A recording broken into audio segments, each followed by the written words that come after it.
your entire family.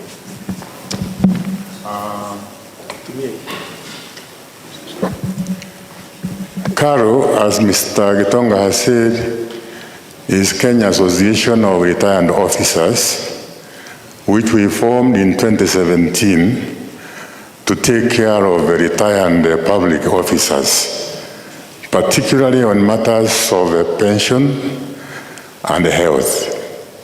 You know, at our age above 60, the insurance companies don't want to hear about insuring us because we are high risk.